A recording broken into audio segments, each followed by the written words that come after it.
కృష్ణ.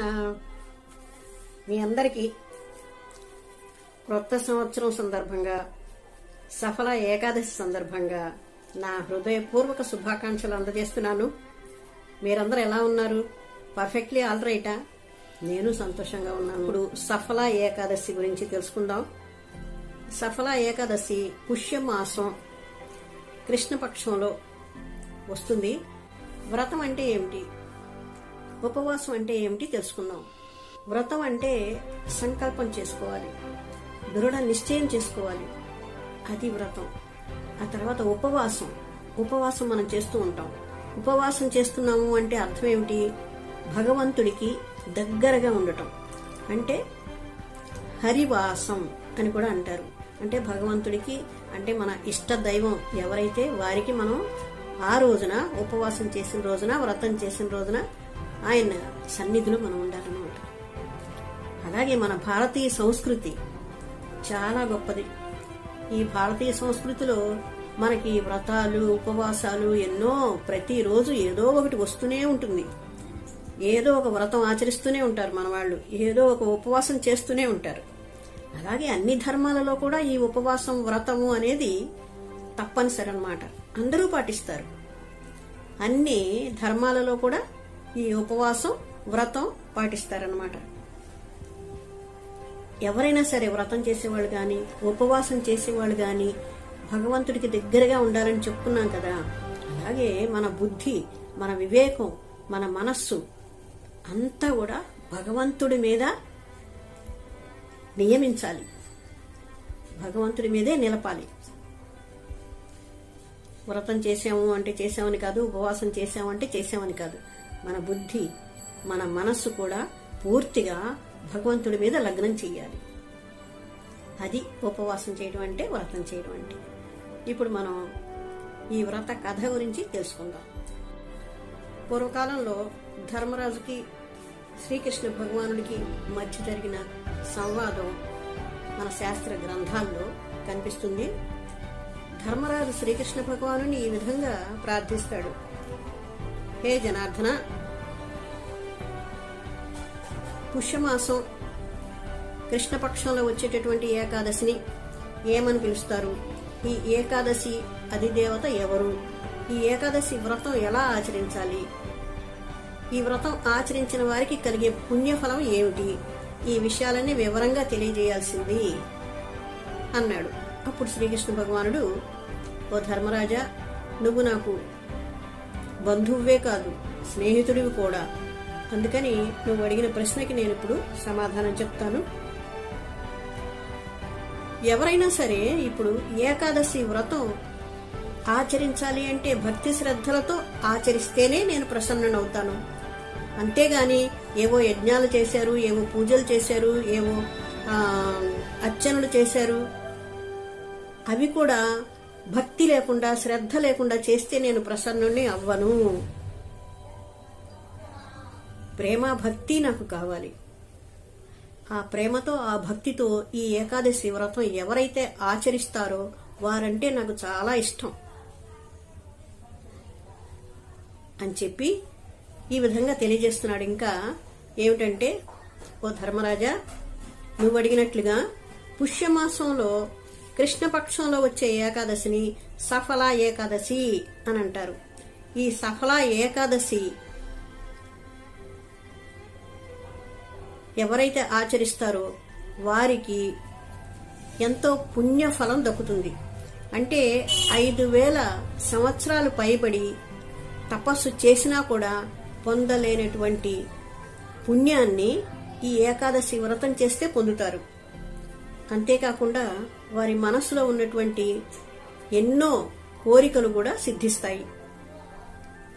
ఈ ఏకాదశి వ్రతం ఎవరైతే ఆచరిస్తారో వారికి అశ్వమేధ యాగం చేసినంత పుణ్యం కూడా లభిస్తుంది.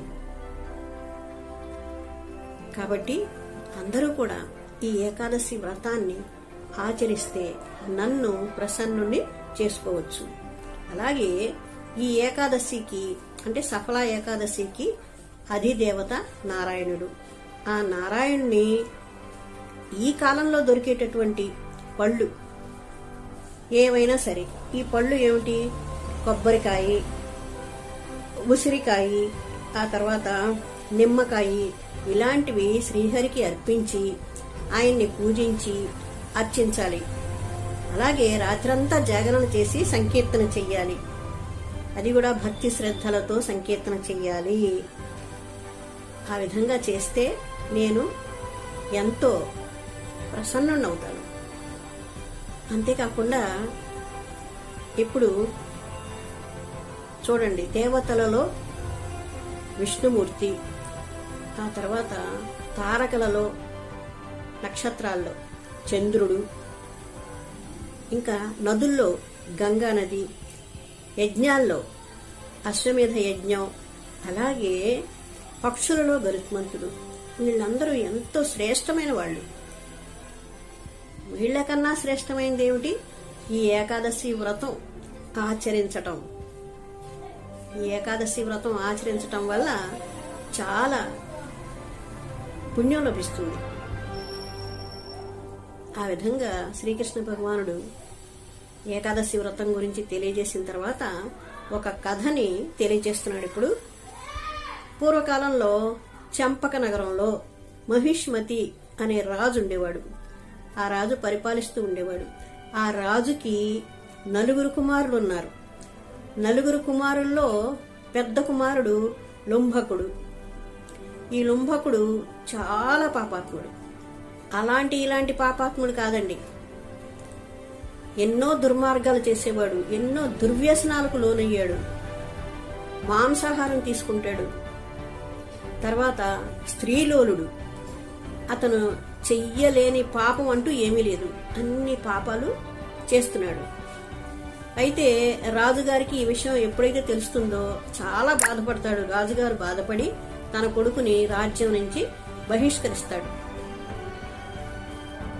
అప్పుడు లుంభకుడు ఏం చేయాలో అర్థం కాక తనకి ఆహారం ఎక్కడి నుంచి వస్తుంది, తనకి రోజు భోజనం ఎవరు పెడతారు అని చింతపడుతూ ఉండేవాడు. అలాగే అరణ్యానికి వెళ్ళాడు.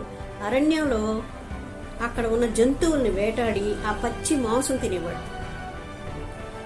అంతేకాకుండా రాత్రిపూట తండ్రి నగరానికి వచ్చి దొంగతనాలు చేసేవాడు, హత్యలు చేసేవాడు, ధనాన్ని సేకరించేవాడు. రాత్రిపూట అలా చేసి ఆ తర్వాత అడవికి వెళ్ళిపోయేవాడు. ఈ అడవిలో ఒక అశ్వత్థ వృక్షం ఉంది, చాలా పెద్ద అశ్వత్థ వృక్షం ఉంది. ఆ వృక్షం క్రింద నిద్రపోయేవాడు. ఈ అశ్వత్థ వృక్షము చాలా గొప్పది, విశిష్టమైందనమాట. భగవంతుడిగా ప్రజలు సేవిస్తారు, పూజిస్తారు. అంతేకాకుండా దేవతలందరికీ ఇది క్రీడాస్థలం అన్నమాట. అంత పెద్ద చెట్టు అన్నమాట అది. అశ్వత్థ వృక్షం చాలా పెద్ద వృక్షం అన్నమాట. ఆ విధంగా ఆ వృక్షం కింద ఈ పాపాత్ముడు నిద్రపోతూ ఉండేవాడు. కొంతకాలం జరిగిన తర్వాత ఒకరోజు పుష్యమాసం కృష్ణపక్షంలో దశమి రోజున తను ఎక్కడికి వెళ్ళినా కూడా వేటకి ఒక జంతువు కూడా దొరకదు, ఆహారం దొరకదు. సాయంత్రం వరకు తిరుగుతాడు, కానీ ఆహారమే దొరకదు. విసికి వేసారి నీరసంతో వచ్చి ఆ చెట్టు కింద పడిపోతాడు. కొంతసేపటికి స్పృహ తప్పిపోతాడు.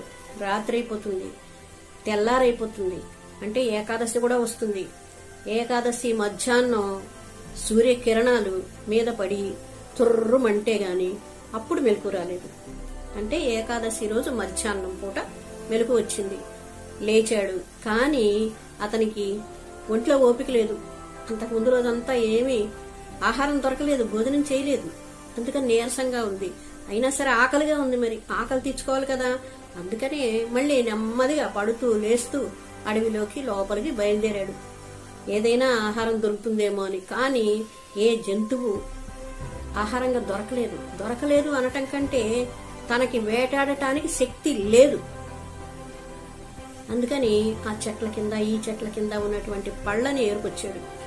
ఆ పళ్ళు తీసుకొచ్చి ఈ అశ్వత్థ వృక్షం కింద కూర్చుని ఆ పళ్ళని ఆ వృక్షం మొదట్లో పెట్టి 2 చేతులు జోడించి, స్వామి, ఓ భగవంతుడా, నాకు నిన్న ఆహారం లేదు, ఈ రోజు ఆహారం లేదు, ఈ పళ్ళే దొరికాయి, ఈ పళ్ళు నీకు అర్పిస్తున్నాను, స్వీకరించు అని చెప్పి ఆ పళ్ళని భగవంతుడికి అర్పించాడు. చాలా భక్తితోటి అర్పించాడు. ఆ తర్వాత ఆ రోజు రాత్రి ఏమీ తినలేదు కదా 2 రోజుల నుంచి. ఆ రోజు రాత్రి కూడా నిద్ర పట్టలేదు, జాగరణ చేశాడు. అంటే ఏకాదశి రోజంతా కూడా ఆహారం తీసుకోలేదు. ఆ తర్వాత ఆ రాత్రి కూడా జాగరణ చేశాడు. ఆ రాత్రి గడిచిపోయింది. ఉదయం లేచాడు, చాలా నీరసంగా ఉంది, ఏమీ తినలేదు కాబట్టి. అప్పుడు ఆకాశవాణి ఈ విధంగా తెలియజేసింది, ఓ రాజకుమారా, నువ్వు ఎంత దుర్మార్గుడివైనా, ఎంత పాపాత్ముడివైనా దశమి రోజు కూడా నువ్వేమీ తీసుకోలేదు, ఏకాదశి రోజు కూడా ఏమీ తినలేదు, అలాగే రాత్రికి జాగరణ కూడా చేసావు కాబట్టి శ్రీకృష్ణ పరమాత్ముడు నీ ఎడల ప్రసన్నమయ్యాడు. నువ్వు ఇప్పుడు మీ నాన్నగారి దగ్గరికి వెళ్ళి నీ రాజ్యాన్ని పాలించవచ్చు. ఎందుకంటే నీ తండ్రి గారు నీకు ఆ రాజ్యం ఇస్తాడు, నువ్వు ఇప్పుడు మారిపోయావు కాబట్టి ఆ రాజ్యాన్ని ఎంతో చక్కగా పరిపాలించు.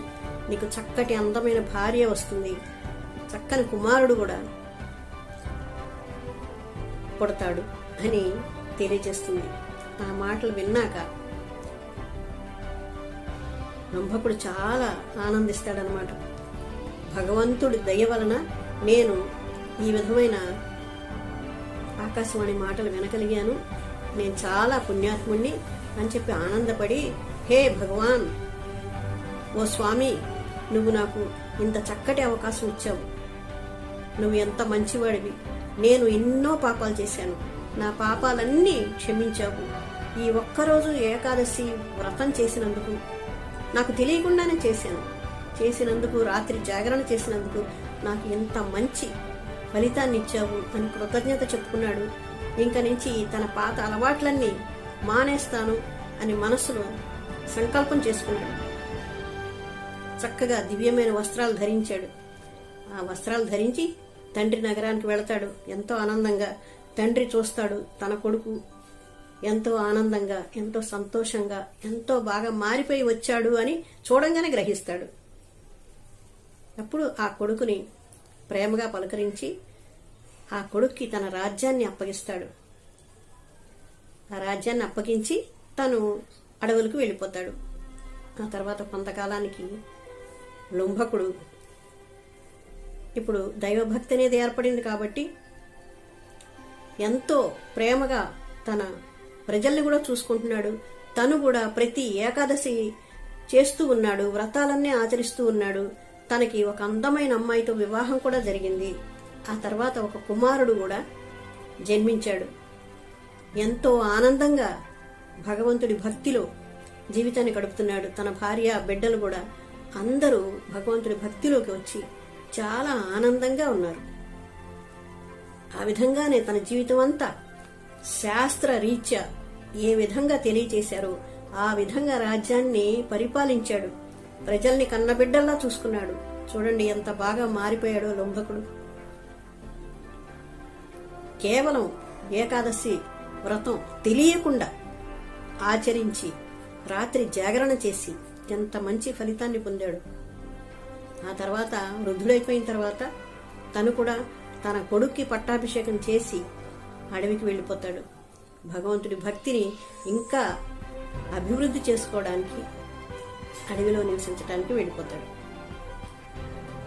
కాబట్టి మనం కూడా ఇలాంటి వ్రతాలు, ఏకాదశులు ఎంతో భక్తి శ్రద్ధలతో చేసి మన అంతిమ లక్ష్యాన్ని చేరుకోవాలి. భక్తుల యొక్క అంతిమ లక్ష్యం ఏమిటి? భగవంతుడి లోకానికి వెళ్ళిపోవడానికి. మనందరి కోరిక అదే కదా. వైష్ణవ భక్తులందరూ కూడా శ్రీకృష్ణ పరమాత్ముడి లోకానికి వెళ్ళిపోవాలని ప్రయత్నం చేస్తూ ఉంటారు. దానికోసమే పాటుపడుతూ ఉంటారు. అది సాధించాలని సంకల్పం చేసుకుని అదే సంకల్పంతో భక్తి చేసుకుంటున్నారు. అందుకే మనం కూడా ఏకాదశి రోజు వ్రతం చేసి, అంటే నవధాన్యాలు తీసుకోకుండా, అన్నము అవన్నీ తీసుకోకుండా జాగ్రత్తగా ఉపవాసం చేసి ఆ రోజంతా సాధు సాంగత్యం చేసి అందరితో కలిసి సంకీర్తనలు చేసుకొని భగవద్గీత చదువుకొని భాగవతం చదువుకుని ఎంతో ఆనందంగా సంతోషంగా శ్రద్ధ భక్తులతో భగవంతుడికి దగ్గరగా ఉండాలి. హరివాసం చేయటం అని చెప్పాం కదా, హరివాసం చెయ్యాలి. ఈ కథ అంటే సఫల ఏకాదశి కథని ఎవరైతే వింటారో, ఎవరైతే చదువుతారో వారికి పుణ్యలోకాలు లభిస్తాయి. వీళ్ళు తప్పనిసరిగా అంత్యకాలంలో గోలోకానికి వెళ్ళిపోతారు. కాబట్టి ఏకాదశి వ్రతం చాలా విశిష్టమైంది, పవిత్రమైంది, పావనమైంది. ఈ వ్రతాన్ని అందరూ ఆచరించాలి. కేవలం వైష్ణవ భక్తులే కాదు, అందరూ ఆచరించవచ్చు. ఈ వ్రతానికి అంత పుణ్యఫలం ఉంది. ఈ ఏకాదశి వ్రత కథ మీకు నచ్చినట్లయితే లైక్ చేయండి. వీడియోని మీ ఫ్రెండ్స్కి, తర్వాత మీ రిలేటివ్స్కి అందరికీ కూడా షేర్ చేయండి, సబ్స్క్రైబ్ చేయండి. తప్పకుండా చేయండి. నేను మీ సత్యమాతని. జై గురుదేవ్జీ, జై ప్రభుపాద్జీ, జై శ్రీకృష్ణ, హరే కృష్ణ.